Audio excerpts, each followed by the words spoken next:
Hey, good afternoon. Tom Ginn, Elevate Your Profits. And we're waiting for Mark Gassert. We'll be right back.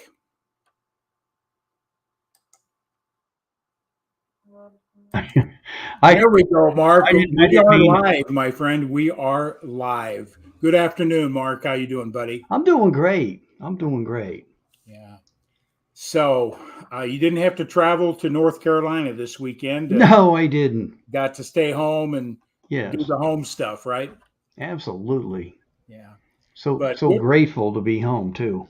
well, I'm sure, being a road warrior, that, sometimes it's nice to get out and do a Yeah. long road trip, but it's always nice when you don't have to, Right. So, but we're live right now, and I just wanted to, just say, we'll be right back. We'll play our little bit, tonight we're going to be doing something a little bit different. We're going to be playing a recorded interview that was done Saturday by Tyler Norton, the CEO of ASEA.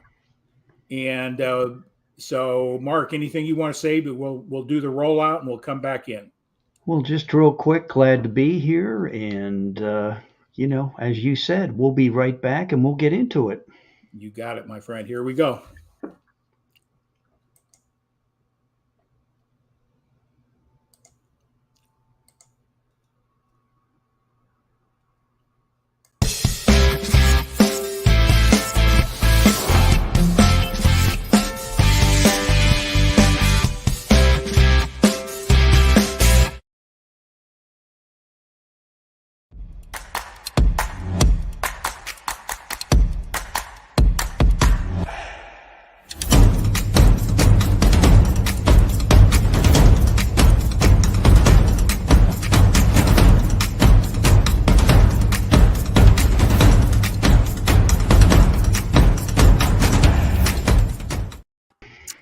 And we are back.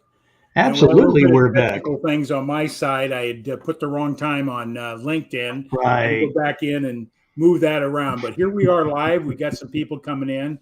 We just want everybody to, just tag and share. Robert Brooker. Hey, Robert, how you doing? Sorry, he says, "Sorry, I'm late. I was distracted by what you shared." Tom, he goes, "Hi, Mark." Okay. All right, Robert. You were probably less confused than I was. So here we are. We are live. Thanks for being here, Robert. Tag and share out there. But Mark, our whole platform is really about bringing people in that that had success in business, Right. Bringing cutting edge way to think about business. We want to help those individuals that considering being in business themselves. A lot of people today recognize maybe they want something different. They're tired of settling for less. Maybe they want more time freedom. Maybe they're looking for more income opportunity. There's a lot of reasons why people go into business. And so that's our whole platform. And, I've been in business for myself, biggest majority of my professional career since 1983. Even when I worked for other people, I was basically in sales and sales management. Anytime you're in sales, I consider you got to have an entrepreneurial mentality because you're controlling everything. You're representing some company. But what do you like to say, Mark, about what we do here to Elevate Your Profits? Well, everybody thinks initially it's about dollars and cents, and it's not. It's kind of, a process. It's a mindset. And where you find that is up to you. And we've had people on here that come from all walks of life, people that have their own businesses or franchises, and they've discussed, how they've got where they have gotten to, what their journey's been like, what they're continually doing. There's some pretty cool people out there. People that hop on board here and say hi to us. They're doing their thing. There's a lot of different ways to do things. And what we're going to talk about tonight is one of the many. I know you're going to delve deep into this. You're going to share something with us, but I'm just going to say, if you are looking for something, and I'm compared to Tom, I'm relatively new at it, but what really intrigued me was the health aspect of it. Because once you reach a certain age, you start looking at your health and how to maintain it and things that you can do for you. So I had to go to the doctor today, and I got a little hiccup, and I'm not embarrassed by this. A thyroid. I'm taking the least amount of medication, which I'm not happy about. Hopefully, I can get off it, but it is what it is. But these are the things that, in looking at alternatives to your health, that intrigue me with this organization, ASEA, and the products they offer. Knock on wood, my health's been pretty good. My dad lived to be 95. I hope I can duplicate that. And it's how you take care of you. Everybody says about reading books, listening to uh, these type of podcast or YouTube, or there's a lot of information out there, but you also got to take care of you. And when I say you, I'm talking about your body, and really trying to be vigilant about that and not just go through the half step it. Even if it's taking a walk, you got to get out and be mobile. Uh, this past weekend, my father-in-law fell again. He's 90, and it's not fun dealing with all these things. And I kind of get reflective when I was driving back yesterday. I said, well, I don't want that to be me, God willing. But we don't always have control of our destiny when it comes to our health. But I do feel like you can do things to make sure that you're healthy, that things don't creep in, and you're not popping pills. Like I know some of my friends, 2, 3, 4 medications, which is crazy, and I don't want to partake of that. But and I'll let you jump in and run with it, Tom. But that's kind of the reason I got involved. I guess it was, I don't want to say fear, but hey, why not take a look at this? And then when I saw who's involved and the caliber of people, much less athletes that are doing it, I'm like, Yeah. I'd have to be a moron not to look at this. Yeah. Well, thanks for sharing, Mark. Elevate your profits. You can have the most successful business in the world, but if you don't take care of yourself, without a quality of life, health wise, the money means nothing at that point. You're not able to get around or whatever. Quality of life is more important how big your bank account is, in my opinion. And to enjoy your hard work and labor, it takes health. To become more successful, it takes health. Everything from your Right. mental cognitive ability to your nutrition, your diet, your exercise, and understanding how this marvelous body of ours works, and work proactively so that you are optimizing your health. Because without your health, you have no wealth. I mean, you may have a 10 million in the bank, but if you don't have a quality of life, that money means nothing. You talk to anybody that has deteriorated on the health side, they wish they would have taken care of themselves differently. Right. And I was introduced. I would like to always share this, and then we'll get into what we'll be covering here today. I was introduced to this company by a colleague. It was a hospital consultant, and he knew that my wife and I have a wellness center. And he says, you need to know about this technology. This is where the medical industry is going, cellular health. Today, and when you hear the video from Tyler Norton, the CEO, co-founder of the company, his father is the one that really founded the company, you'll understand where this company is going, is how it's positioned itself in the area of health arena, and Right. why people are jumping into this industry, this company, to take advantage of it on a personal basis for the health. Because what's in this bottle, Mhm. I won't get into the science of all this type of stuff, is exactly what's in you that keeps you alive.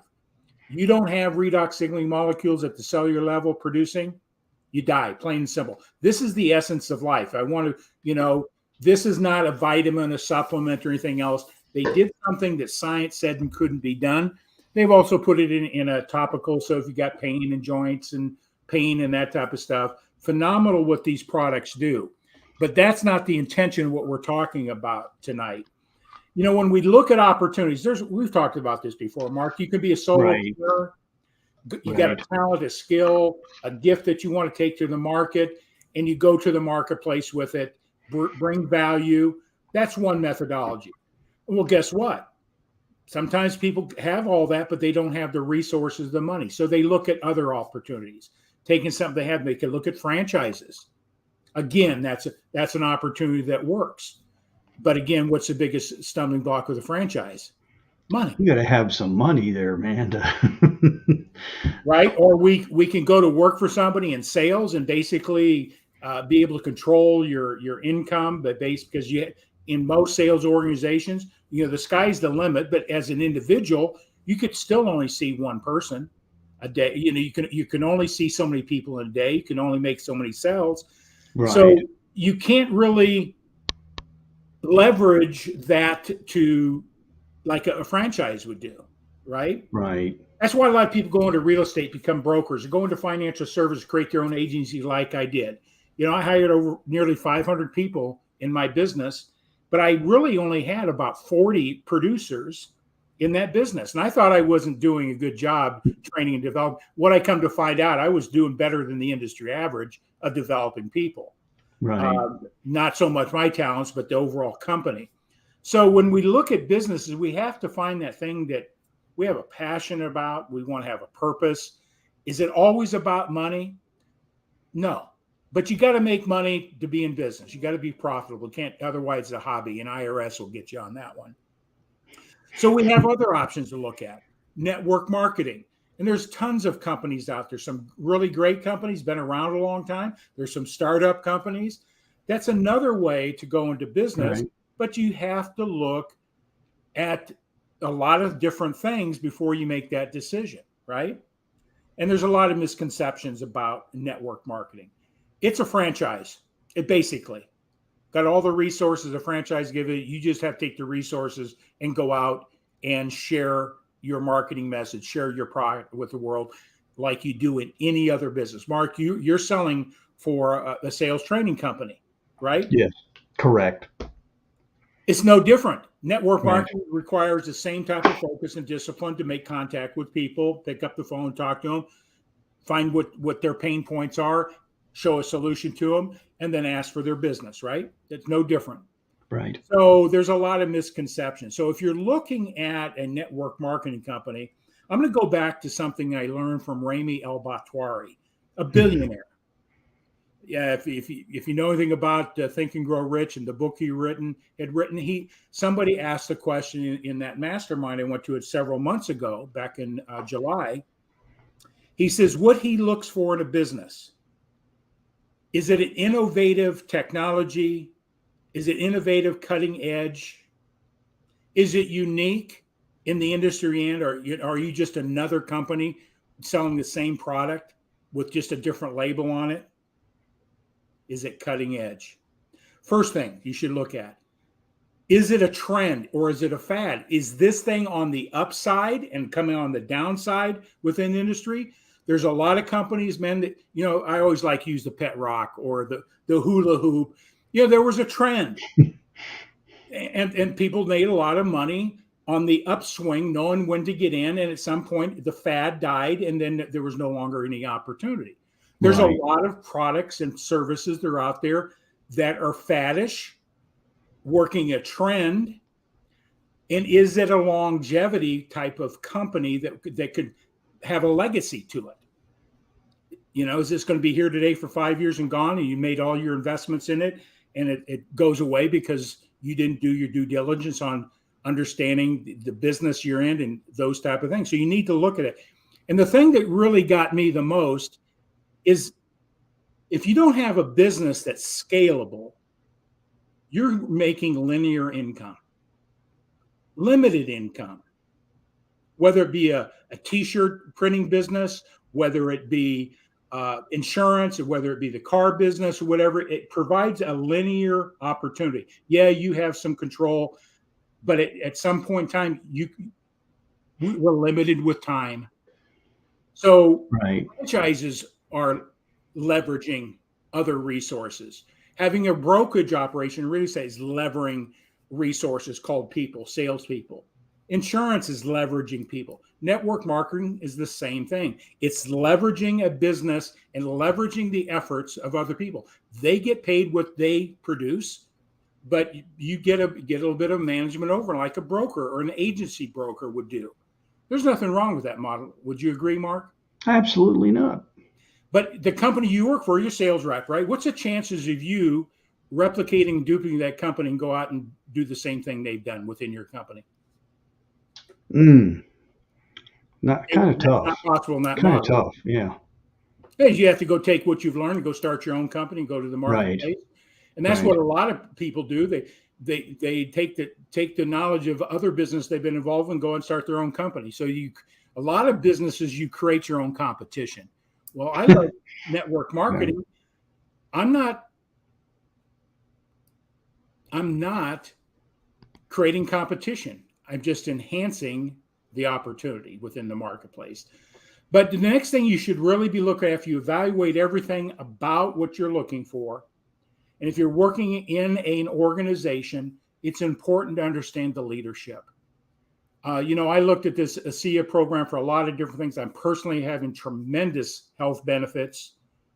I can walk down hills and downstairs I couldn't do before a year ago. I'm relatively healthy. Thank God I don't have anything chronic. Right. So I personally have seen the benefit. I looked at this industry, where it is, it's positioned. It's unique. No one else is doing it. It's innovative, cutting edge. It's not a trend or a fad. This is where the medical industry is moving, to cellular health. Every major university in the United States and around the world are studying this technology. It works. And so, but we're the only company that has it. So I was sort of like that as the elixir to, if you had a business that you had no competition and it's legal, that's the best business to be in, right? Correct. So I looked at all that, but the next thing that really got me into it, when I saw the company, I went and met with the leadership a year ago down in Tennessee. I said, is this company for real? Is this a fly-by-night thing? Are these a bunch of hype people? Or all the things I was curious about. I've been in a lot of businesses, so yeah, I have skepticism. And that's good as long as you're not cynical, okay? So I sort of got that sense of, hey, this is something special in the leadership. Well, Yes. Last month I had the opportunity to meet with the executive team of ASEA. And I had an opportunity to sit down with Tyler Norton, the CEO of the company, the co-founder of this company, brilliant business strategist, him and his father. The whole team is brilliant. So I look at, oh God, these people really know their stuff. They led Fortune 50 companies, $36 billion companies. They know what they're doing in business, right? So this is not a $100,000 a year business guy that you're trying to learn from. These are some of the best in the world. And I had an opportunity. I've only been in the company a year, but through the relationships I have within the other leaders in the company, I had the opportunity to present a marketing initiative and sat down with Tyler Norton, my other business colleague that's involved in this. We laid out this marketing thing, and they talked a language I didn't even understand. Okay. They're talking at a level way up here, but I had enough vision to understand where I wanted to go, take my role in this business, and where's the best outlet? What's the best place? And I knew it was medical doctors and the health practitioners, because when they see the science, understand the science, experience it with themselves or their clients, they're all in. This is the way that medical industry is going. So this is not a fad. So tonight, any company or any organization, any relationship you have, the leadership is so important. What's their integrity? Why are they doing what they're doing? And so this last Saturday, Danielle, which is part of our organization, she was hit by a car, had brain damage. She was introduced to the product and being skeptical. That was 8 years ago. They said she would never get her cognitive ability back. She would always have headaches. She would always that was her new condition, brain injury. and she was been on the product a day, you would never know that she had that type of severe. So that the technology changed her life. It's changing my life. And that, I think that's important. We look at what's the impact you have other than, you solve people's problems in business, but are you really making an impact in their lives? Many times not. So that's what, and so the leadership is the other reason I'm totally committed. I've shut down my consulting businesses, my coaching businesses. I'm dedicating the last of my professional and business career to a personal mission to get this product out to the marketplace. We got a lot of people scrolling through here to market. Do we want to recognize anybody there? Well, let's see here. We got a lot of comments by Robert, man. He's just like knocking it out of the park with it. He was talking about somebody he said on a YouTube channel that they were getting their doctorate, and he was talking about knowledge. The one thing I wanted to say, and if you don't mind, I'm just going to hold this up. Sure. And I know you've got the thicker book, but this one I like to read because it's called, it's by Dr. Ward, Healthy Cells, Healthy Life. And this is a book of understanding how aging and illness occur. And there you go. So everybody can see it. It's kind of reflecting, but it's kind of the educational process of it. But I like looking at it. It's more for the academia types, but it does really explain things to you and makes you really think. And how you balance redox for better health and what these products enable you to do.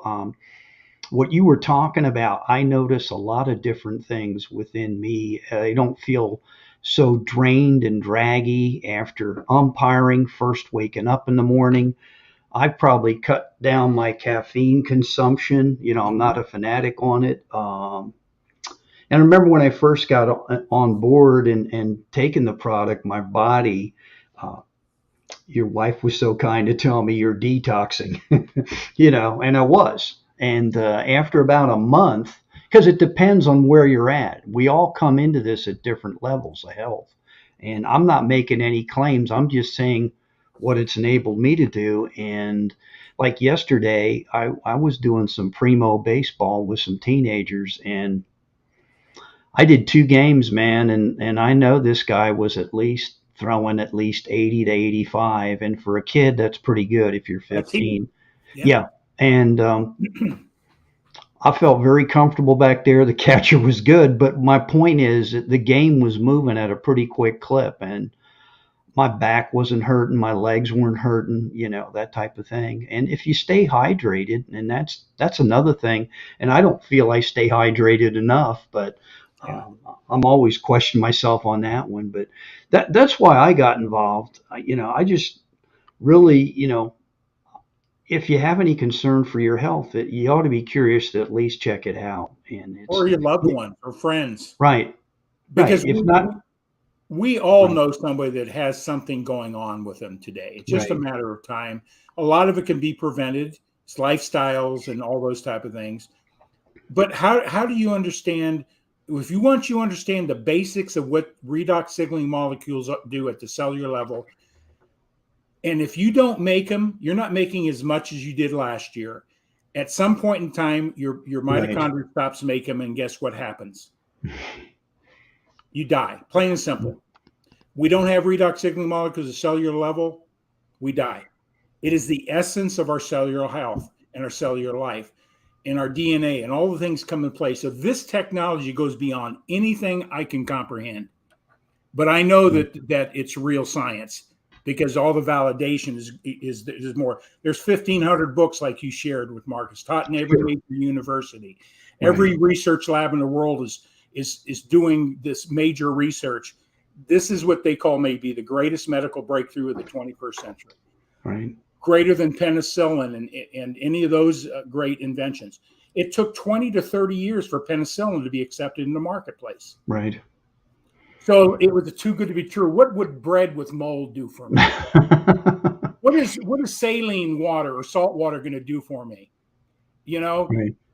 once you understand the science and the biochemistry, and on an elementary level, then you have a good understanding, and then you can have some trust, and then see the result. And skepticism's good. And we're going to start with this video of Tyler Norton. He's going to tell the genesis story, how he got involved through his dad, Verdis Norton. He was CEO of, I won't say the company, a Fortune 50 company, $36 billion company. He will share it in the video. And he was consulting this biotech company, and they didn't recognize what they had. He did. So he bought the technology. He knew he had something different, and he was going to turn it like any other business. We got the technology, we straightened out this company, and then we're going to sell it to pharma. But the terms that they wanted to have them do it, he says, no way, I'll let the story. So we'll turn that video on, Mark. Yeah, that'd be great. It's a great story. This is why another reason I'm involved with this company is the ethos and the purpose this company is taken on in the marketplace.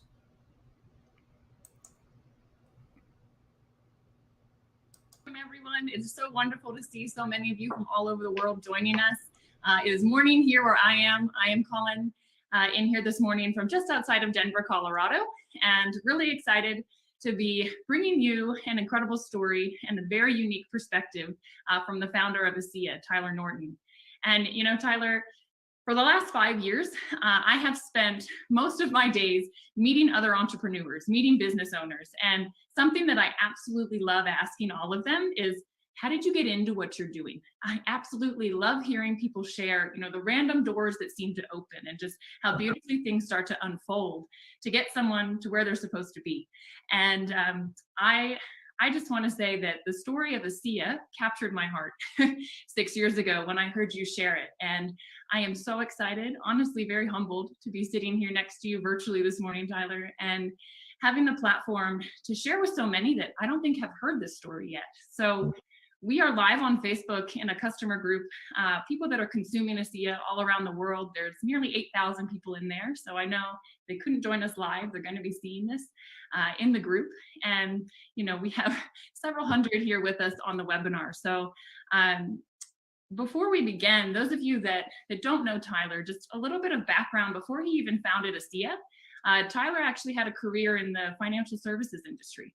He had a 2-decade career there where he was very successful. He served as VP, senior VP, chief distribution officer for several multi-billion-dollar financial organization. And I think, you know, beyond Tyler's diverse leadership experience, I think what I really enjoy the most about him is he brings humanity to business. He has a podcast called The Corporate Soul, and he really talks about, you know, how can you keep the soul in an organization? And really has created a culture here at ASEA of just motivating people to reach their full potential. And it is something that I know I personally have benefited from, the person I have become through my time with this company. You need a telescope to look back at where I was 6 years ago. And I'm just really excited, Tyler, to have you here this morning. So thank you so much for saying yes and for joining us. Danielle, you're a gem. Thank you so much. It's just a pleasure to be with you this morning. And you're just as much an inspiration to me and to others as any of us might be for you. So this is a real treat for me and a privilege. Thank you. Thank you. So I want to jump right in. We're going to jump straight in. And the first question I really have for you is, you know, can you take us back to when you first were made aware that this biotech company had a discovery and how it is that you and your father really got involved with it at the beginning?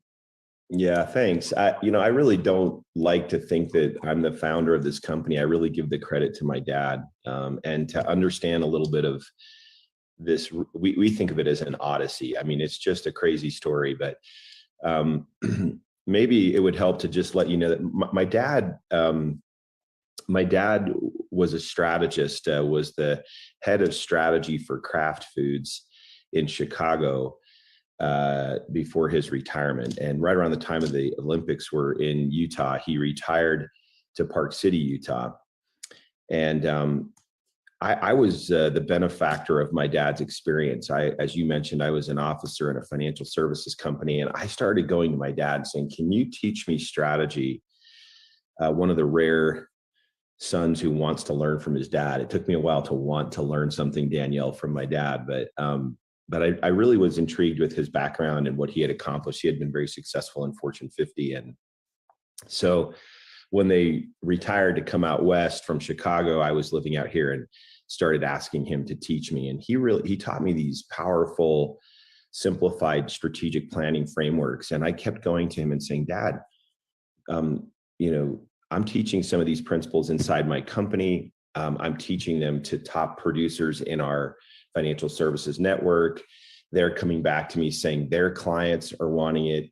I was starting to get asked to speak at CPA firms for businesses that had done work with our financial firm. Like, it was really interesting. It just started to organically grow.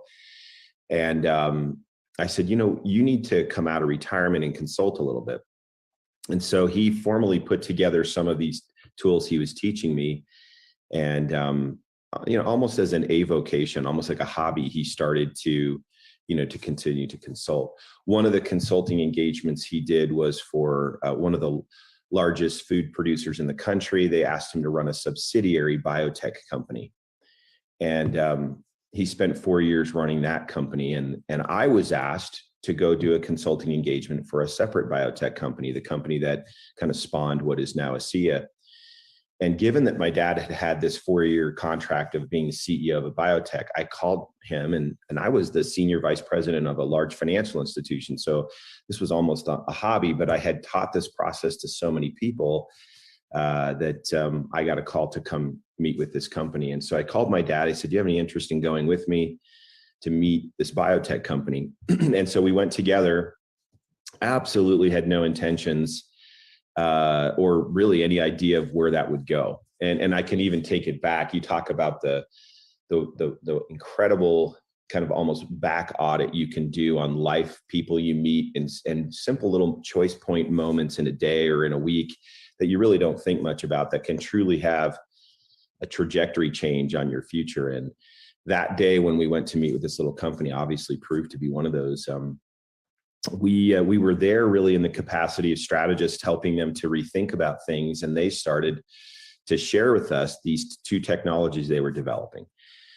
And I remember being hyper dismissive, of one of them. I was just like, okay, they talked about salt and water and a patented process. And I was just quick to dismiss it. And we took them through our process, and I didn't think much more of it. They seemed very intrigued with my dad because he's really good at what he does. And I had kind of connected them and said, hey, if you want to take this further, I'm really busy right now, but I just thought it'd be nice for them to meet you. And boy, what ensued from there, they asked him to sit on the board of directors. He started really investigating their technologies. And that's how we met what is now, the redox technologies that underscore our primary kind of hero products. And there's a lot more to it. My guess is as we go through the interview, I might fill in some additional blanks, but it was really because of strategy and the consulting work we were doing where we met this company. And ultimately, my dad was on the board of directors there and went ahead to buy the patents and the research. And that's how we did it. It was just really fortuitous. It wasn't like we set out to start, a company in health and wellness. It was my dad ran into it, and I really didn't believe it as quickly as he did. So to his credit. I love connecting the dots backwards. Yeah. And as you said, these little choice points, it's absolutely amazing. So kind of going off of what you just said, once you and your dad realized, what you had your hands on, I would actually say, I guess it's your dad that realized what he had his hands on, and you didn't really believe what the technology would do for people. Yeah, I don't think anyone does at the beginning. I mean, let me back it up, and I'll pick up where I left off and maybe fill in that to answer that question. So here's a 69-year-old, 70-year-old father who has been very, very successful. He was just as skeptical at the beginning. We were both kind of curious about it, but I didn't really talk to him again about that engagement for quite some time. And so I went to the house. I remember going to the house, and he had chemistry books, and remembering he had run a biotech company, had 5 PhDs working for him and several grad students at the time. So I knew that he was versed enough to kind of understand some of the research and science. And to my dad's credit, he just never stops learning. He's just like really, really aggressive in terms of just always pushing forward. He never really rides the clutch very long. And so he was, he had all these books out, and I said, what on earth are you doing? You know, what's going on here? And he said, well, don't you remember the company we met with? I'm digging in on this technology they have. And I said, the one that was made from salt and water? And he said, yes. And I said, you're crazy, Dad. That's a dead end. I mean, that's a control alt delete. There's nothing really there. And he said, Tyler, look at this research. And I remember they had dropped several boxes of research off, and he was calling the lead researchers at major universities. These are universities you would recognize the names of very quickly. You know, Indiana University, UCLA, one was done at Harvard, several other schools, and they were all doing small studies in service of this biotech company's original plan, which was to develop something that might be picked up by a pharmaceutical, a much larger pharmaceutical company that would want to take it in a certain direction. And so here's Dad, he's got all this research, these books laid out, and he proceeds to tell me about this technology. And, you know, maybe it's because we're father and son, but I was pretty quick to hit the mute button on the remote and just like, okay, Dad, and wished him well and went back to my day job. And the next time I saw him, he had this device, one of the small devices at the house. And he had these mason jars of like clear fluid in it. And he was like, I walked in, he's like, you need to drink this. And I was like, whoa, time out. It looked like moonshine. You know how they make moonshine and put it in these mason jars. And I was like, Dad, what on earth are you doing? And I kept pushing on him. I jokingly say he looked like the scientist from Back to the Future. You know, he's in the basement and he had all these weird flux capacitor type looking things. And it was just, you know, and I remember driving out of the house, Danielle, one time saying, you know, my dad's had a great run, but the last chapter might not be his best, but, you know, I'll give him a hall pass because he's had such an awesome career. And so, you know, I don't know of any person I've really truly met that's never heard of this technology that immediately goes, oh, it makes all the sense in the world. I will say this, if you look back at some of the most profound breakthroughs, not just in our lifetime, but like several lifetime spans, right? They're like these really elegant, simple things, super counterintuitive, you know, and I don't have to name them. You can go find them. I mean, there's so many elegant, simple things that end up becoming fairly profound. And, but I do want to signal to anybody watching this, like, if you didn't believe this and still don't believe this, I don't blame you, because I certainly didn't either. And it wasn't until I had a close neighbor that was going through a real serious challenge, and we discussed several ways we might be able to help that person. And, you know, my wife and I were talking and saying, you know, maybe we take the kids for a weekend so he and his wife can spend more time together. He had basically run the circuit of professionals that might be able to help him, and nobody was really able to help. And so, and then I thought of what we affectionately refer to as the stuff, you know, the technology, the moonshine, the stuff my dad was working on. I called him, and he was so emphatically confident, you know, that it would help. And I remember being a little indignant. I was like, Dad, listen, you don't know. How do you know? You know, how do you know this isn't going to negatively affect him? How do you know this might not interact in an unfavorable way? I mean, you come across, and my dad's always been someone that's, I tell him this kind of as a jab. I would say, Dad, you know, you may be wrong, but you're not in doubt. He's a really confident, kind of driven person. And I was trying to create a little bit of space, like, you may be wrong here, right? And nevertheless, all I could think about was this neighbor of mine, Danielle, was the same age and stage in life as I was, you know, little kids at home, and he really was in a bad situation. And so I found myself with a great deal of empathy and wanting to help. And so I said, what do you have to lose? I'm embarrassed to admit, and anyone who digs on this will know, that I was so concerned, so fearful of what might occur, that I decided I would give the product, which my dad made and put in like a 5-gallon, almost like a camping jug. And I was so nervous about it that I gave it to the leader of my church who knew this neighbor, and said, you need to give this to that neighbor. And he's like, well, what is it? And I said, I don't know. And he said, well, what can I tell him? And I said, you can't tell him I gave it to you. You know, it might help him. And it was kind of a comical thing. And again, those choice point moments, right? I was never imagining I'd be on a Facebook Live with several hundred people around the world, or I just wasn't. I was just a neighbor.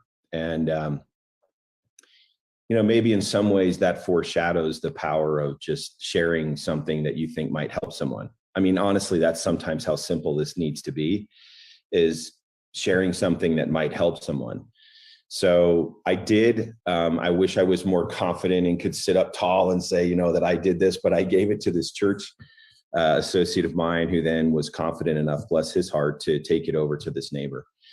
And what happened from there has now happened, really almost untold numbers of times. I just can't even count it. But this was the very first of my personal experiences where several weeks after sharing it, he reached back to that church leader and said, where can I get more of the stuff? Again, this is pre-ASEA.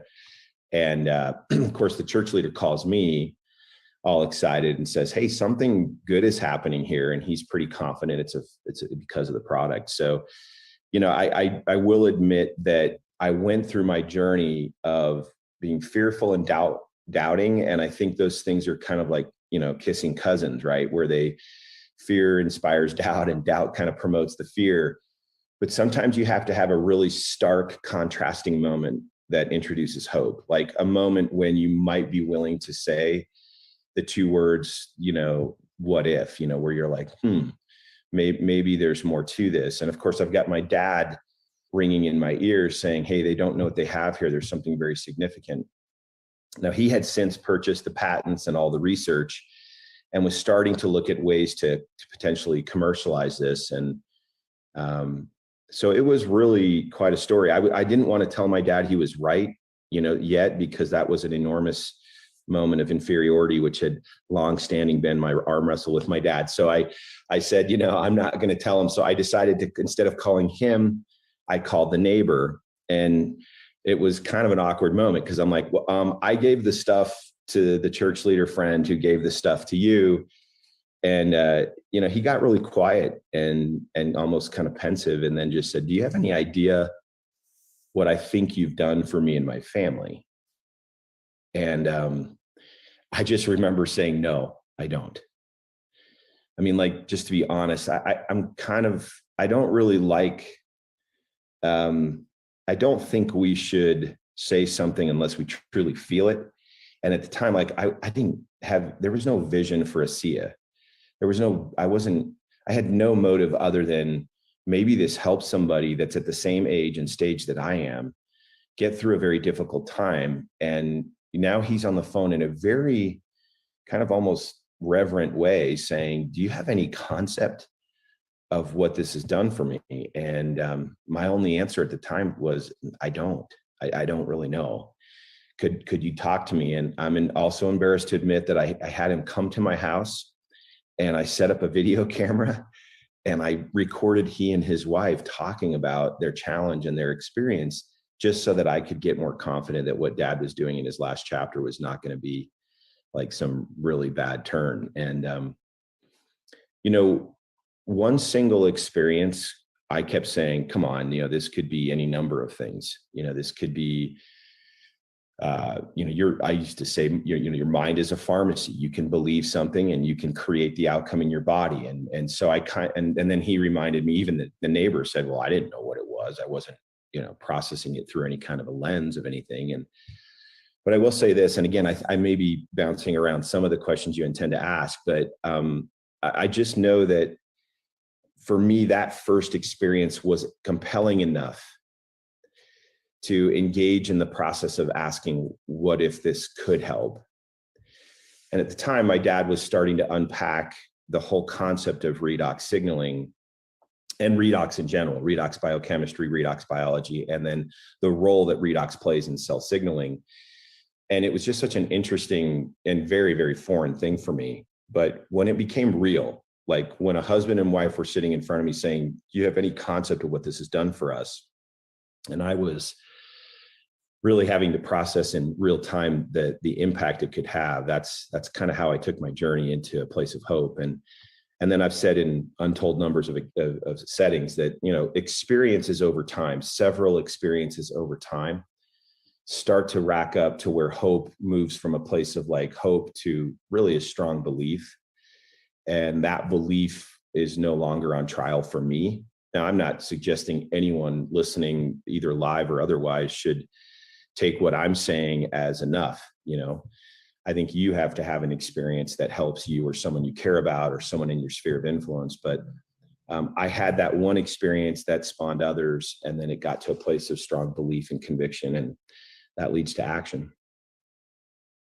Yeah, I think so many people can relate to that, because I think we all move from this like space of complete doubt, like there's no way this could be true, or how could this be true, and or if it is, like it would be everywhere, and why haven't I heard about it before? And we sort of take this journey from doubting it to going, well, what if, and having hope. And the experience for myself was the same. My mom brought this to me, and I was like, Mom, you've lost your mind. This is a scam, and you know, you should walk away from your friend that brought it to you. And her belief started to grow, and it was her belief and then my dad's belief that ultimately made me go, well, okay, well, what if, you know, if this is right, let's see what it could bring. So I thank you for being so candid. And I do, when I share my story, I say the same thing, because I think we all start in that space. And for sure. I want to take now from, you know, you kind of mentioned this, your dad was starting to look at what he could do to bring this to market. And the intention, I believe, was to sell it. And so can you walk me through what happened as you all started to look, what is the best way to bring this to market? Yeah. So you got to remember, my dad's a consumer goods guy. Like, he knows his way around that space pretty well. And very close, like first name basis friends that were on boards of very, very large pharma companies. I mean, he had a great network. And so I think some of the folklore around this product is that my dad had this magnanimous vision to save the world. And that's not true at all. I mean, it was just, let's buy this house and paint it and recarpet it and let's flip it. And but I will say that as he started to better understand and he started to deepen his belief that there was something compelling here, it caused him to have to stop and reflect about, how will this be used if I sell it? How will this make its way to the benefit of others if I sell it? Now, my dad wasn't like ridiculously wealthy, but he was very well off. And, you know, he had retired in his mid-50s from senior executive positions in Fortune 50. He had done well enough, built a beautiful home in the mountains of Park City. I mean, life was okay. Done some consulting work, went out and ran that biotech company for a season. So this really wasn't so much of an economic play. Once he started to realize that it was having an impact. And so he did entertain offers and engagements with pharma companies. I think it's dramatized a little bit, if I'm being honest, you know, that, but there was a moment when he said, you know what, we've got a decision to make here. And if we choose to go this route, they were being very clear at how narrow that would be, how long of a process that would be. And the use case application, the way I like to think about it, Danielle, is like a metaphor of a piano. That route would have been one key on the piano. It just they would have said, you can play this one key and one key only. And Dad was beginning to understand, because it was signaling at a cellular level, and cells are central to every functioning part of the body, like the whole 88 keys. I think he started to realize, you know what, this may get buried. Is there another way to do this? And a close associate up in Park City, Utah, said, you know, have you ever considered direct sales and a direct platform like this? It will tend to find the people who need it quickest that way. And my dad, in his confident ignorance, you know, like said, yeah, let's try that, and had no idea what he was talking about. But he tends to succeed despite that. So hope he's not listening, but that's the truth. And so you know, he knew that, you know, you're not going to put this on the shelf at a store and have somebody be able to interpret it and what it is and why it might help. It needs to be shared from a place of conviction and experience. And so just like your parents to you, just like him to me to someone else, he had shared it with people similar to my neighbor, and they were knocking on the door and they were coming back to him. You know, and so there were challenges, but that was how he got to that place and said, let's go build a network company. Let's build a direct opportunity for people to come in as customers. And if they choose by virtue of their belief in the product and the opportunity they see in it, yeah, let them help us to sell it. Beautiful. Well, I think that speaks a lot to the driving force behind your dad, but I kind of want to ask you the same question. So what is it that compelled you to leave a very successful career and transition into bringing what at the time many people thought was just a saltwater product from Salt Lake City, Yeah, right. through network marketing, which I mean is a business model that's very prevalent in your area of Utah. So I can only imagine what was going through your mind. Yeah. So, I mean, I'm not going to lie. I didn't have great interpretations of this industry or this space. And I was not, I didn't have a vision of doing what I'm doing now. I do tell the story, Danielle, of as an executive, I once delivered part of the products we offered were insurance products, and a young father had passed away in a plane accident. He was actually in Central America on a service expedition to help very underprivileged people, and the plane went down in the highlands of Guatemala. A really terrible accident. And so here's this mother of 3 kids, and our company had insured her husband. And I remember I worked on the claim, worked with the authorities in Guatemala to get all the proper proof of what had happened. And I had $1 million check plus some interest that I was taking to a 32-year-old mother.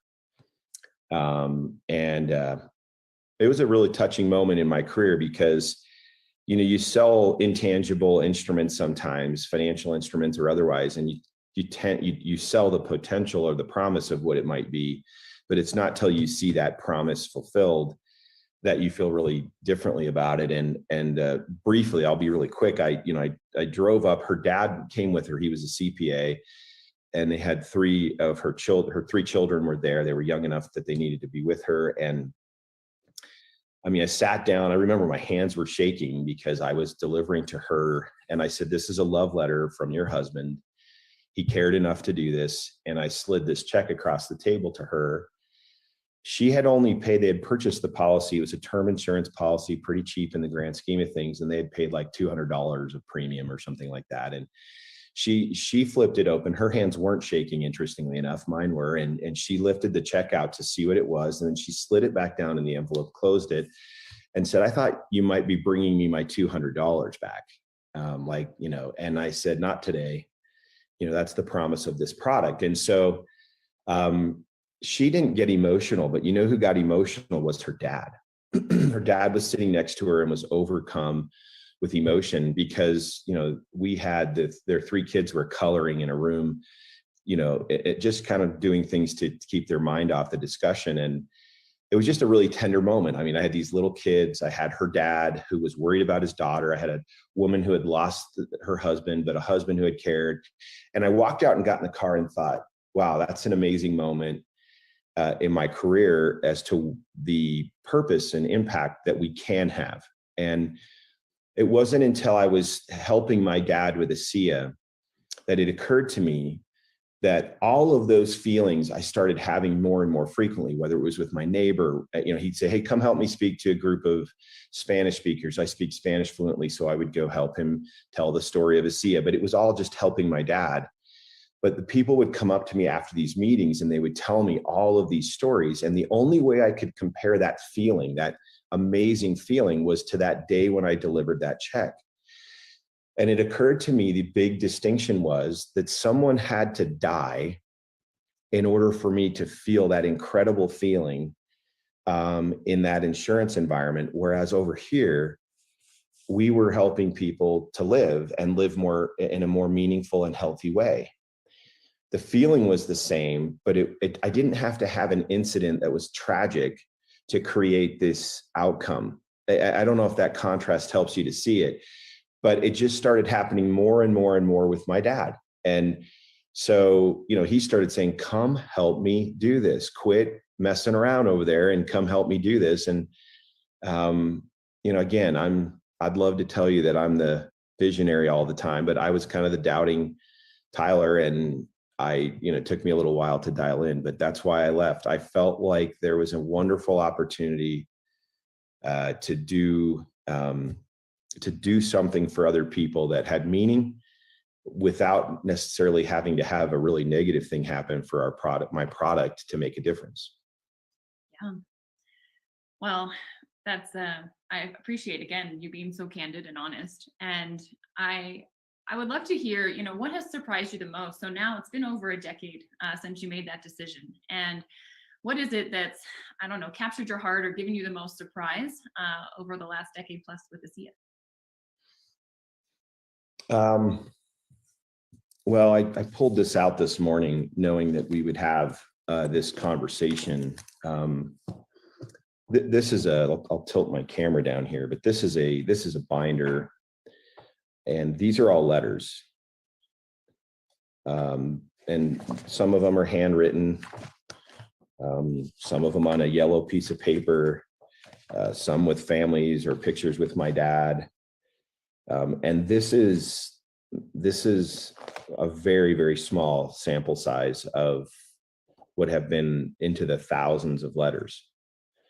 And I think what I love most about this and have been surprised the most about it is the 88 keys on the piano. You know, I don't think it's a panacea. I wish I knew why it worked really well for some people and others not. I happen to be someone that have never had like this amazing demonstrable, you know, acute experience that said this did this for me. Clearly I use the products, but these stories are remarkable. And they're stories of 15-year-olds and 7-year-olds and 70-year-olds and 85-year-olds and everything in between.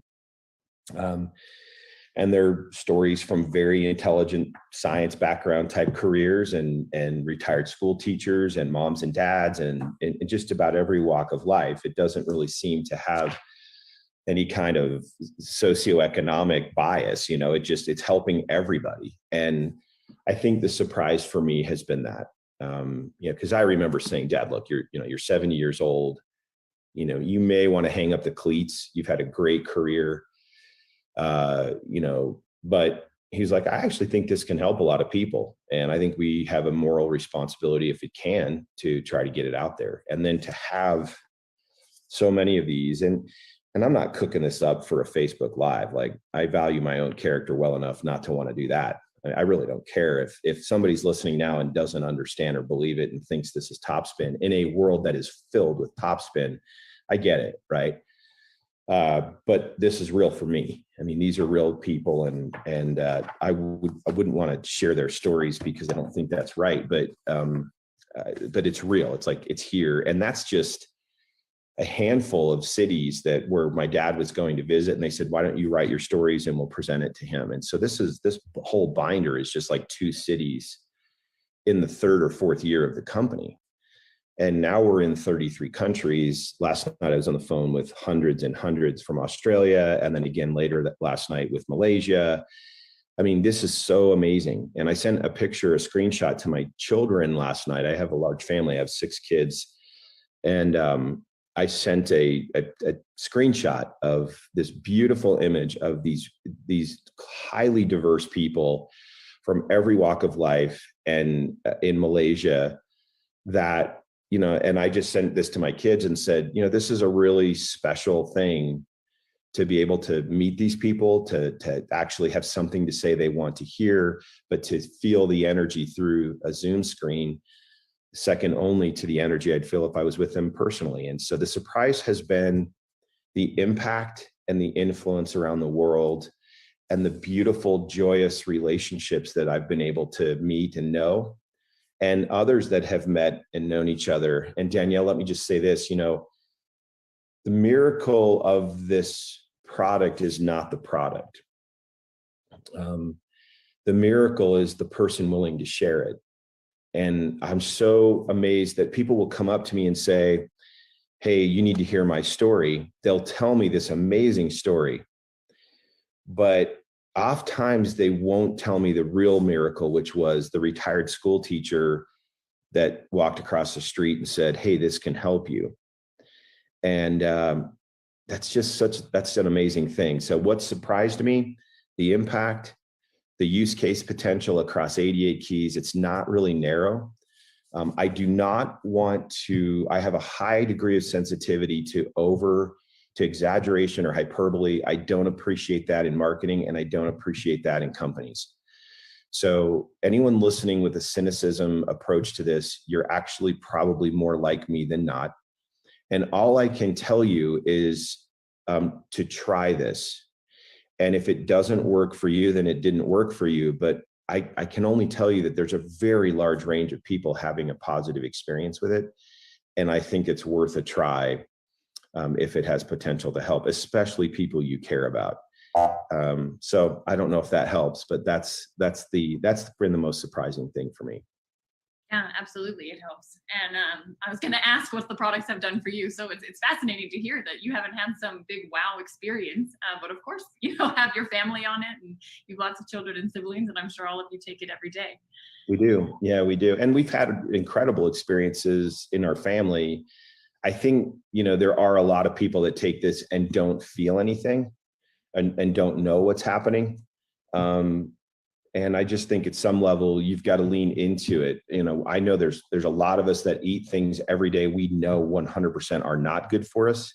It seems reasonable to think that we ought to be doing things that we can be confident are good for us, regardless of the fact that they manifest themselves. And by the way, if it manifests itself in an acute way, unfortunately, a lot of times that's in response to a challenge. So the preventative dynamics of what it could be doing, right, while it may not be clear to you, may be actually avoiding a lot of challenges.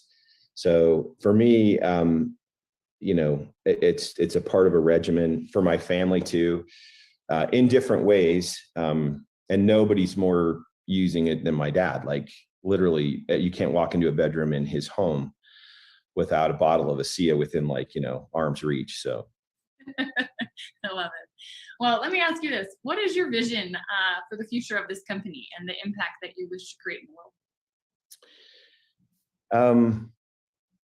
You know, we chose to share this product with the world through people, rather than through retail or other channels. We chose people.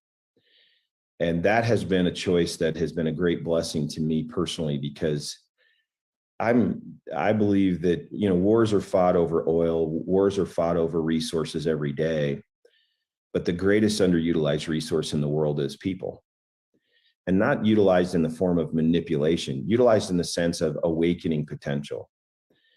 And so I get great feelings of kind of like a compensatory feeling, something that feels like it's feeding back to you, not just from stories like in that binder and the people telling me the impact it's having on them from a product perspective, but in as much as we can share this through people, I get wonderful stories back from the people that their lives are being enriched by who they're sharing it with, how they're sharing it.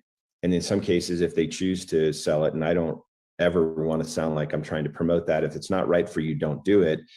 But the people who choose to do it and that start building a little bit of an income stream off of it that blesses their family. And by that, I'm not talking about Lamborghinis and yachts and clubs. I'm talking about like the dignity that comes from a few $100 extra a month to a single mom that's trying to help a child, or that's the stuff that makes me feel the best. So I don't like to think in terms of vision, in terms of just like financial imperatives. And, you know, even though those are very central to any business, and trust me, I came from the financial industry, I can volley with the best of them on the financial side, but I'm way more interested in the impact the product can have on both people that really, really need it, like my neighbor, or people that don't know they need it and probably need to find it. And on the other side, I'm really grateful and excited about how we can create a place of safety for people to grow and become. And what shape that takes will need to be decided by them. But my vision is to continue to get this around the world. I mean, we're already in 33 countries and frankly have no business being in 33 countries that quickly.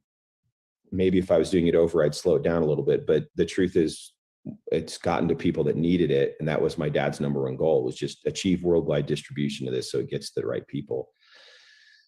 But I think I would add to that, my vision is to help as many people around the world who have an interest or this feeling like I'm not actualizing myself. There's more of me that I want to do and become and accomplish and achieve, both in service of the people I love and in service of humanity. I think there's a lot of people that feel like they traded that for what the current construct of responsibilities and bills and, just what life deals you. And I think there's a lot of people that have gone down the road 10, 8, 12, 15 years and almost are a little surprised at how long they've been on this straightaway. And they feel hemmed in, right? The cones on the roads slowly start narrowing you into a single lane. And I don't think there's a lot of people that know how to broaden those lanes again and give themselves some freedom and room to move and make decisions for themselves. So my vision would be to try to increase or reduce the barriers to entry to that, help people find that if they want to, help to awaken that for the person that's maybe muted it too, right? There's a lot of people muting that voice in themselves that says, you know what, you should accept the hand you've been dealt. And I just get really excited about the notion that, redox is often referred to as redox potential. So the oxidative reductive potential is an interesting parallel. I get excited about redox potential in products and how they can affect your body. And I get really excited about human potential. And my vision would be to see that we're doing all that we can to power both.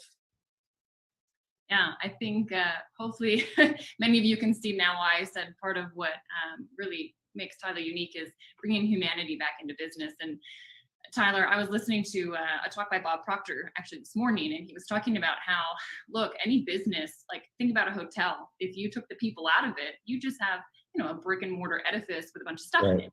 It's business is the people. It's all about the people. And I believe the way I look at it is, we all have a seed of potential within us. We have so much capacity, but if that seed's not in the right soil, it won't grow.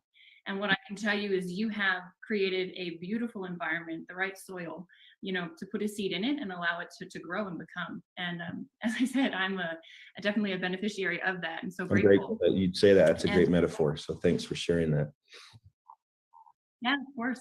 So I just have a few more questions, and they're maybe a little more specific. So can you speak to us about the company's commitment to science and to research, and what sort of things we're going to see coming out of the Verdis Norton Center for Redox Life? Yeah, so there's some interesting trends that are happening. If you were to Google redox, for example, and just the word university, in the last probably 5 to 7 years, across the globe, and definitely in the United States, you would see centers that are being set up at universities called, Centers for Redox Biology and Medicine, or centers for this redox. And that maybe this would help our listeners and viewers a little bit to know that there was a really early bias to the ox side of redox, meaning the oxidant or antioxidant side.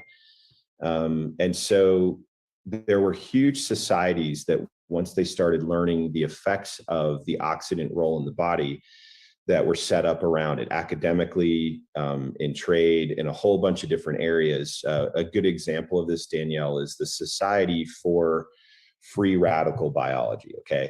They were studying and focusing on what became kind of a household term, which is an antioxidant. They were studying, the free radical effect in the biology in the body.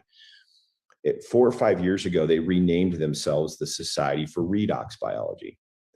And the reason they did that is because the whole punchline of redox is that they've been focusing on one side of the coin too much, which is the ox, and not understanding that the balance between reductants and oxidants and how they play in the body are such an important part of how we signal, how our cells communicate, and how we ultimately restore balance. And so they kind of made the hero antioxidants and the villain oxidants. And the truth is, you would die without the right balance of oxidants.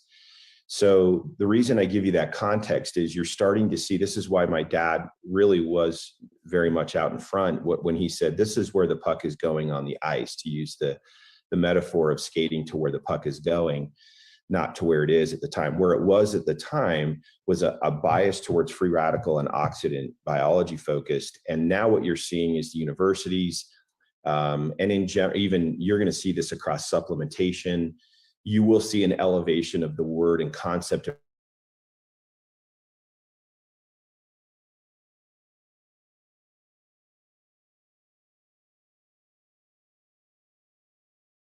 so, the science, what's cool about that, and the reason I bring that up in the context of your question is that, we kind of felt like we were alone 10 years ago trying to find people that might want to partner on a research initiative or that, want to do certain types of science. And we're starting to build relationships around the world with folks that are in this academic space that are doing research. And so one major initiative we have as a company is, as we build those relationships, to explore research initiatives that not only affirm what we already have, but start to open up potential for future product. And that intersects with the Verdis Norton Center for Redox Life Sciences, because we start to kind of collaborate. So our internal teams on the R&D side are starting to build relationships on the outside.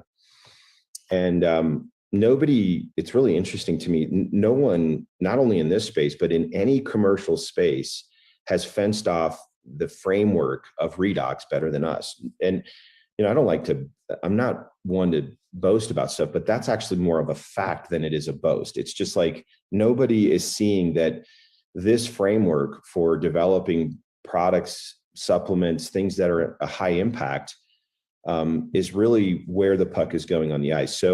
So we are committed to science and research, but we've kind of felt like we've been on an island for a long time. And now we're starting to see people going, hey, this is really important. And it's also opening up not just keys on the piano for our current hero products, but new keys on the piano in the piano of redox. And I would expect for us to, and we are working on initiatives right now to kind of drive us into increased exposure to what redox means for the body in the form of products. Super exciting. Yeah, to be on the forefront. It can be lonely, but any new innovative technology, right, there's a gap, and then just more and more starts to fill in. So one question I do have, can you tell us about the vision for the expansion of products outside of just the redox technology? Why are you all creating things like the ASEA Via line? Yeah, I want to be clear. I get a little disappointed when I hear people in our networks, kind of overstating that, all you need is one thing. Nothing could be further from the truth. Please don't do that if that's you sharing this. We have a very powerful product and technology across the redox range, but nutrition and supplementation of the right things in your body matters. So our Via line is aimed at, you're going to need to arm your body with the right nutrition in order to take full advantage of the cellular potential you have. If the cell's not signaling and firing, yes, that's a problem. If the cell is signaling and firing in absence of the right types of nutrients and what it needs for all of its functioning organelles and different parts of it to really play their role in synchronicity, then yeah, I think it's pretty clear. So we aim to try to stay like kind of center lane or fairway for us is definitely going to be redox, but there's ancillary things we can do. And I like to think that our goal is to bring high impact products, but also high integrity products, just products that you can feel good about. A lot of the people sharing ASEA are already buying other products in the nutritional supplementation space, and we would just like to be a consideration for that. But I don't know that will ever be our middle C, right? I think our middle C will always be centric on our current technology and the patents and things that we've kind of pioneered. Yeah, makes absolute sense. And I think I'll get a lot of messages if I don't ask you this question. So you kind of hinted at some new products. Anything you can tell us about what you're working on or where you see taking the redox technology specifically from here? Yeah, I think maybe building off of the answer I gave you about how the research community is pivoting and such, we're really trying to see where we could take redox as a broader framework for supplementation. I will be honest and tell you, I think we would have to look for a long time to find anything quite as impactful as what we've had up to this point. The more I look, the more work we do, the more research we do. I'm amazed at the fact that Dad had the vision to see what this could be. And I think without pulling back the blinds too much because we're still working on things. I'm encouraged by things I'm seeing. I'm encouraged that for example, there are things we can do in topical application that better harness redox principles that allow us to do more for skin. That's definitely a big discussion point. There are things we're learning about our own core processes that portend possible additional products that we're working pretty aggressively on right now. So I don't like setting an expectation that I can't fulfill, but I will tell you that I've come to the conclusion that while we should never stop looking for another ASEA redox type supplement, what Dad found early on was already 20 years in incubation by then. And so for us to have picked it up at that point, and now we're 11 years, that's a 30-year process to get to what this is doing in the world, which is kind of scary and humbling, right? To think so many people need it. I think of one particular story, a video shot in a marketplace we're not even open in, of a very, very challenged little boy. And it was done in his language. And I don't know that I've ever seen anything more impactful than this story. And, to have that kind of impact on the needy of the world in the sense of any kind of challenge they're dealing with, I don't know that you're going to find something quite as strong as what we've had. I think that will always be our middle C. But as I mentioned earlier, redox principles, as it relates to redox biology, please understand, redox biology and redox biochemistry as a phenomenon is the transfer of energy. It's like central to all human life and all plant and animal life, like everything.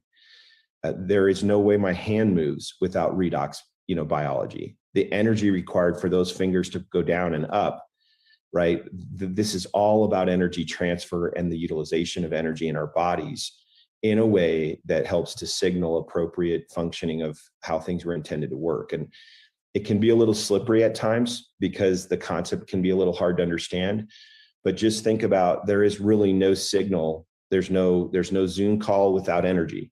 If I don't have my laptop plugged in, receiving a form of energy that powers my screen, that sends that signal, right? So you can see the relationship in so many other ways. There's energy. If this is batteries done, there's no signal being received or sent. So when we talk about cell signaling in the context of redox, we're talking about the energy transfer that promotes that signal. And that's sometimes part of the story that's kind of backstory that we don't elevate as much. When you think about new products in that new context, you start to say, I got it. There's the transfer of energy, and the way you manage electron transfer is going to be an interesting part of the future, not only of supplementation, but I genuinely believe of health and medicine around the world.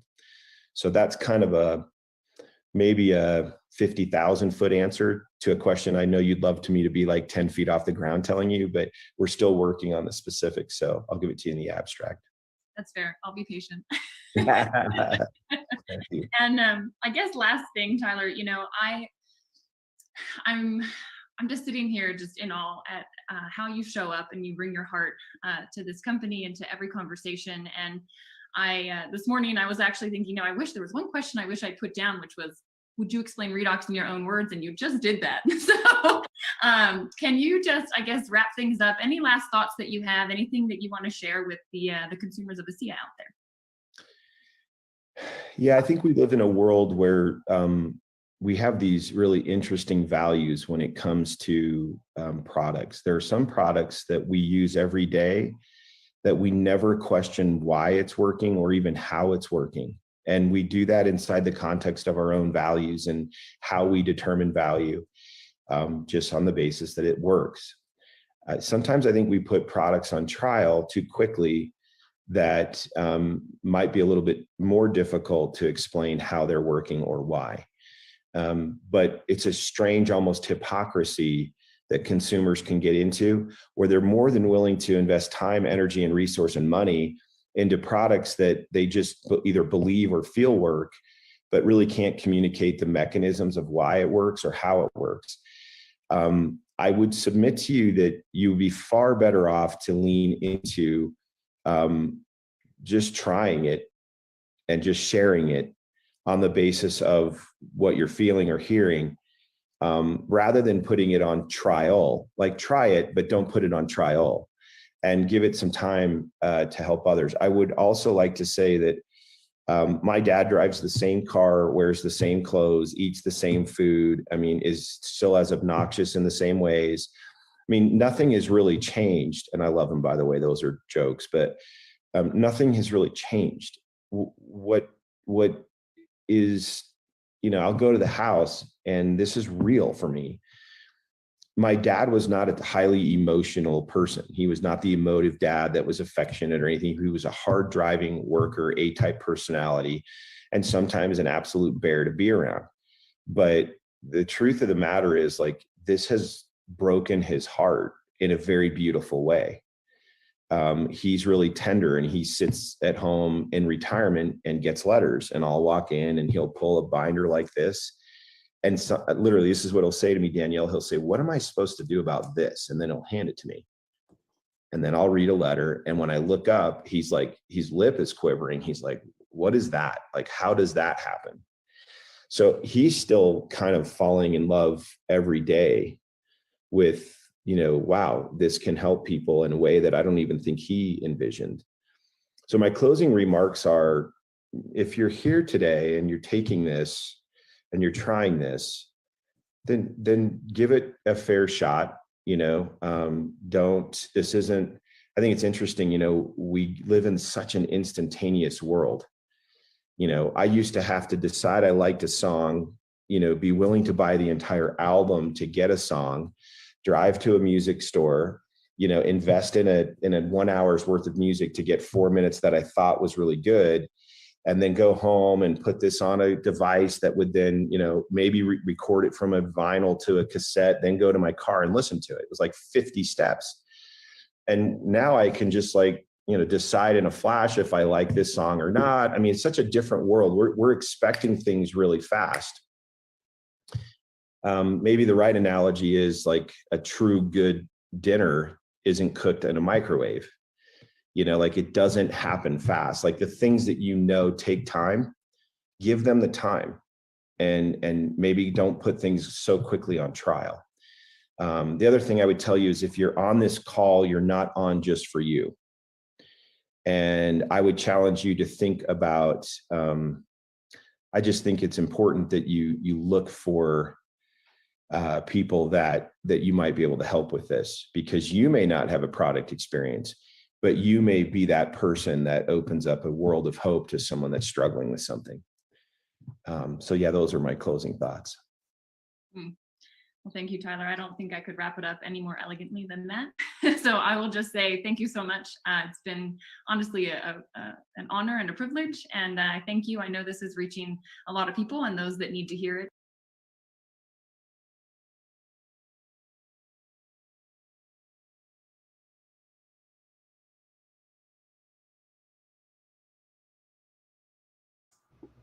Yeah. Good stuff.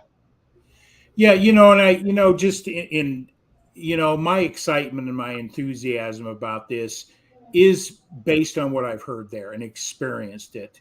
And it's not hype. This company has a heart that really wanting to make a difference in an area that we should all be concerned about, health. And they're cutting edge. You heard them say it without boasting it. We can get hyped up with it, but more importantly, if you're going to work and create a business, find that business that fills your heart and doing the things that's a benefit to other people besides just yourself. That, thing that you share, we're here to serve. And this company just encapsulates all that I've always been seeking, Mark, seriously. And for those that are out there, don't put it on trial. I like that. Yeah. Because what it's doing for people's lives, changing lives, saving lives, we can't make medical claims. I got the disclaimer there. Right. Because of the space we're in. Thank God that Verdis recognized the value of this product. It wasn't just a one key product. If it was just a one key product, he would have sold it and made billions, right? And we would, or hundreds of millions, or whatever the number was. It was a huge number. But he recognized that this product touches every human being because the essence of our life is redox signaling. Without that power, without that signaling going on at the cellular level, we don't live, Mark, plain and simple. So that I think that's those that are watching this, we just encourage you that, look at your own health. Anybody I think we all have a moral obligation to share information that can make a difference in somebody's life. And that's not hype. That's how because I had an opportunity to share this with somebody that passed and I didn't. Whether he would have received it, used it, had a benefit in that short period of time, I'm not going to live my life with regret because I know what this product's done for me. I see it in other people's lives. And so that's my story. And I'm going to stick to it. Okay. Is that a good one? But Mark, you want to close out tonight on, I personally know Tyler Norton personally, and he is the real deal. Yeah. He is the real deal. I want to thank everybody that has commented, Nicole, and there's a lot of people that have flowed through here tonight. Cole, Robert, let's see, we had some other people. Yeah, there was someone else in here. Yeah, Maryville, Townsend, appreciate you being here. That's a first timer, I believe, for Maryville. Yeah. And that was neat. And you picked a great night to climb on board. There's been other people popping in and out, but yeah. I'm putting up banners real quick here, redoxlife.com. If you really want to look at the opportunity side, that's a great resource to introduce what we're about. To reach out to Mark or myself, that banner that's scrolling across will give you some oversight there. And if you really want to see where this science is going, go to redoxmatters.com. Go to the videos. You'll see why more medical people are moving into this space. They want to make a difference in their patients' lives. They've never seen any product that provides very significant results, that they're safe and they don't have to worry about, a lot of people getting off their meds. So for those that are out there, they're serious about themselves, somebody they love, take a good hard look at it. If you're looking at an opportunity, we'd love to have that conversation. We're looking for the right, like any business, we're looking for the right people with the right whole heart and soul to take this message out. So, Mark, anything else? And I know you got to go, my friend. Well, no, I just want to say this was very cool to listen to. Very, I don't want to say motivational, but just it is. But it really makes you think about, what's your why, your purpose, and this is bigger than all of us listening tonight. I mean, and someone else put a comment in about maybe you don't see the results, but long term, it's kind of like a diet. You can cheat and eat junk food, but eventually it's going to catch up to you. And I think that's, for me personally, that's what ASEA means to me. It's preventive. It's a way to maintain my health, and I'm all for it. And that's why I'm in. And if it's good enough for some of these athletes that are taking it, it's good enough for me. So I'm not even going to get into that platform. But yeah, there are people out there that are professional athletes that take this stuff. So this isn't hype. We're not, saying you have to do this. It's all about choices. And, it's just like what you eat. That's a choice. What you read is a choice. What you watch is a choice. So it's up to you, Mark, I'm going to put an overlay up because I think it's relative to where this company, he said the research was 20 years, 10 years, of continued research, and market development and strategic planning. People say, well, if it's that great, how come no one knows about it? A lot of penicillin took 20 years for people to recognize the benefit of it. So we're in that sort of that 10-year period. The foundation, some of the best business strategists are putting this together, making sure all the science is there. They're not afraid to have research done, and because they know where this whole health arena is going in the direction. We're the tip of the spear in an industry. We're going to change medical how medicine is applied in this industry. And I heard it from the scientists at ASEA when I was there. Got to meet them, the PhD people and all that type of stuff. Incredible hearts, but they're brilliant. Some of the most brilliant minds in this industry.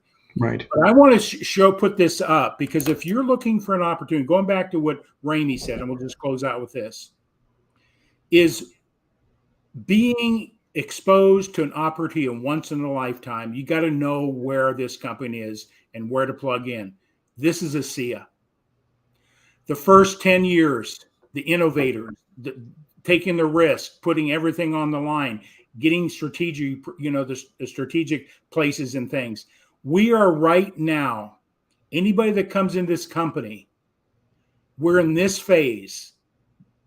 I don't want to join a company at the pinnacle of this curve and we're on the downslide. We're at the right place at the right time if you're looking for a real opportunity to make a difference in people's lives, a difference in your life financially. Is it easy to build any type of business? No. If you have the tools and the team and the leadership, your heads up of anybody out there. So that's my closing remark. We're at the right place at the right time. I've had opportunities pass me in my lifetime that I wish I would have made the decision. I didn't. I was too skeptical. Mark's got to go. No, I'm doing this with my hand. That's ASEA, okay. Man. Right, Nicole? This is ASEA right here, man. Everything's the flashlight. Cellular level. Yeah, right. We get a cut. It gets red. That's a redox reaction. That's right. causing your body to heal. Everything is redox that's happening in our bodies. So, but anyway, Mark, I just want, thanks for, being my associate on Elevate Your Profit. We just encourage people to take control of their own lives. Oh, absolutely. And any closing statements from you, and then we'll sign out, my friend. I'll end it with, hey, man, just keep working at being a leader, being a friend, and most important of all, be a service. That's what it's all about. You got it. Great job, my friend. God bless everybody. We'll see you on one announcement. Monday night, my wife's coming back on with her business partner, taking an idea and turning it into a business. We're going to talk about that concept on Monday. Miss Kathy's going to take you to the woodshed. Look out. You got it. And Suzanne Ecker, two brilliant women. Right. They put an idea together that's filling a market need, and it's just another way to fulfill dreams and bringing value to a marketplace that needs help. And they're awesome. That story on Monday. So with that all said, my friend, let's get back to the family, right? Adios. All right, buddy. Bye.